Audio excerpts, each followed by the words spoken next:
berlakunya suatu insiden seperti yang berlaku pada 24 bulan Mei, iaitu hari Isnin yang lalu, melibatkan pelanggaran dua buah train LRT, ianya tergolong dari segi perundangannya hak di bawah Undang-Undang TOT, dipanggil TORT, di mana segala bentuk kerugian dan kecederaan yang dialami oleh mana-mana mangsa berhak dituntut di Mahkamah Undang-Undang, ya, Mahkamah Sivil.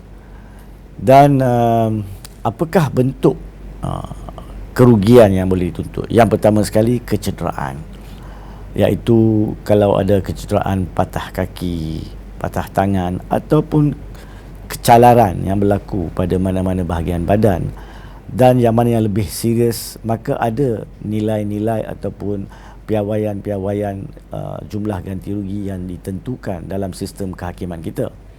Tapi bebas daripada itu, terdapat juga kehilangan mata pencarian pada tempoh apabila kita cedera dan mengalami rawatan serta pembaik pulihan. Itu pun berhak dituntut. Dan mana-mana kerugian sampingan, iaitu kos perjalanan daripada rumah untuk rawatan dan kos-kos susulan rawatan pun adalah berhak untuk dituntut. Tapi pokoknya semua ini mestilah melalui bukti dan keterangan, iaitu slip gaji, kos-kos perubatan, kos-kos surgery dan medical farmasi yang diperlukan. Semua perlu ditampilkan di mahkamah. Tapi dalam kes LRT ini, kalau kita masih ingat, saya percaya pada hari berikutnya, pada 25 hari bulan Mei yang lalu, hari Selasa, telah pun diumumkan oleh prasarana, iaitu pihak pengurusan LRT, bahawa mereka akan mengambil tanggungjawab berkaitan dengan urusan-urusan perubatan dan juga kerugian pihak mangsa-mangsa dan penumpang. Nah, di sini kita kena faham apa yang diberikan sebagai pampasan kononnya. Saya percaya diumumkan RM RM1,000 kepada semua yang terlibat, dan juga kos-kos perubatan adalah suatu tawaran yang dipanggil dari segi perundangan ex gratia, iaitu sagu hati. Bukan sagu hati sebagai suatu kejayaan, tidak, sebagai satu kemalangan yang tragik untuk meringankan beban dulu. Nah, di sini yang penting, saya juga telah memberi suatu kenyataan sebelum ini kepada pihak pemberita, iaitu pihak prasarana tidak boleh mengambil kesempatan dalam memberikan pembayaran ex gratia ini untuk meletakkan syarat-syarat tertentu bahawa kononnya mereka tidak boleh tuntut lagi di mahkamah. Itu adalah penting. Kerana sekiranya mana-mana mangsa yang tidak prihatin kepada mana-mana dokumen yang diminta ditandatangani, maka secara tak langsung, jika ada, dan saya percaya sebagai suatu badan korporat yang bertanggungjawab, saya percaya prasarana tidak akan menyelitkan syarat-syarat seperti itu di dalam surat penerimaan pembayaran ex gratia tersebut. Tapi yang penting, mangsa hendaklah mengambil nasihat undang-undang. Hak untuk menuntut ganti rugi ini adalah melalui tuntutan TOT yang dibawa di mahkamah.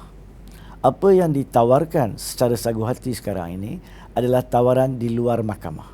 Tapi ini tidak bermakna bahawa apa-apa kos tambahan, kos-kos yang tidak diketahui. Contohnya, saya difahamkan ada 6 orang yang mengalami kecederaan parah. 3 daripada mereka memang berada di atas sistem pernafasan, dan 3 lagi juga berada di ward kecemasan.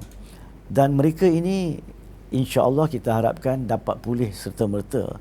Tetapi laporan-laporan dan perkembangan perubatan cuma dapat diselia dan dimaklumkan oleh pakar-pakar perubatan.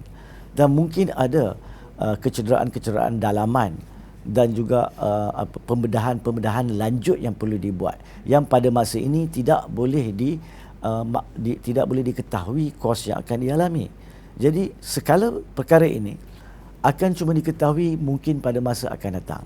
Dan sekiranya pihak yang mengalami kerugian ini mengambil tindakan, maka mahkamah memang sentiasa terbuka dalam kes-kes seperti ini di mana tindakan difailkan di mahkamah.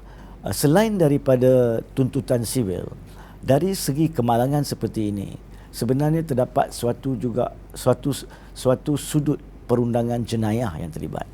Sebab kita mempunyai suatu Akta Pengangkutan Darat 2010 yang telah diwujudkan khususnya untuk menyelia perkhidmatan pengangkutan darat seperti LRT ini, dan di bawah sistem ini ataupun peruntukan perundangan ini, kita terdapat Seksyen 201, iaitu sekiranya terdapat mana-mana individu yang mempunyai ataupun yang sebenarnya menyebabkan kecuaian mudarat kepada kenderaan yang dibawa itu, maka dia boleh dituduh di mahkamah. Dan perkara ini bukan sahaja kepada pemandu, ianya juga melibatkan pihak pengurusan atasan. Saya percaya hukuman maksima di bawah seksyen tersebut adalah denda RM50,000 atau penjara